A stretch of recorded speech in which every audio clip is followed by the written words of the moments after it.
Est-ce que t'es vierge? Bien sûr que non. Moi, oui. Ouais, moi aussi. Toutes mes copines ont perdu leur virginité. Je me disais que peut-être, toi et moi... Ouais, ok. Karl a quitté le monde chaotique des gangs pour tourner la page. Il voulait vivre une vie ordinaire et tranquille. Même quand Dom est venu exprès lui emprunter son équipement d'enregistrement. Karl a refusé catégoriquement. Je pourrais, mais là, faut que je fasse des trucs. Ok.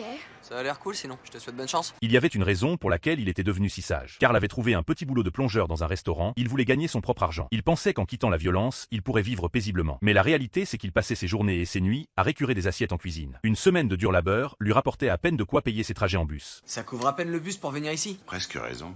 Bah, c'est vrai, ça craint comme job. Mais en attendant, t'es pas mort. Et t'es pas en prison, donc vois le bon côté. Karl a soupiré avec résignation et a continué à faire la vaisselle. Ce soir-là, il avait exceptionnellement un moment de repos. Dom est soudainement venu le voir. Elle ne supportait plus l'attitude froide de Karl ces derniers temps. Elle croyait à tort que Karl en avait marre d'elle. Karl l'a taquiné. Avant, quand il avait un peu d'argent, Dom ne lui prêtait aucune attention. Maintenant qu'il n'avait plus rien, et qu'il n'avait plus le droit de l'approcher, elle devenait plus entreprenante. À sa surprise, Dom a ri en entendant ça. Elle a avoué qu'elle préférait justement le Karl d'aujourd'hui, sans le sou et terre à terre. Alors, tu m'enregistres ou pas? Je travaille pas avant 5 heures demain. On se voit après les cours? Le lendemain, Dom est arrivé à l'heure au rendez-vous. Elle avait même apporté son instrument. Karl a fièrement sorti son équipement d'enregistrement pour le lui montrer. Mais à peine prêt à commencer, Dom a directement viré son petit frère Liam de la chambre. Puis elle a sorti de son sac un sachet de pilules bleues. Elle voulait vivre une expérience différente avec Karl. Karl a accepté tout de suite. Mais il trouvait qu'un seul sachet ne suffirait pas pour s'éclater. Alors il est allé voir son frère pour en récupérer davantage. Hé les gars, vous auriez une capote? Il a dit capote? Ouais. Y a une fille dans ta chambre? Ouais, elle en a apporté qu'une. Ce serait pas sa première fois. Qui sait?